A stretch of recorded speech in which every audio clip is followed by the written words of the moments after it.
ផ្ដាំដាហើយនៅគុណលងចំនឹងវិជាងជាស្ពានចំឡងកូនចៅចាំចងស្វះស្វែងគុំធ្លួយទុកជាទ្រាំប្រសើរគប់នាំខ្លួនសុខទៅថ្ងៃក្រោយ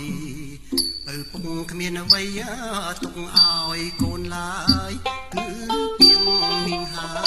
យស្មើនឹង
ជាប្រកប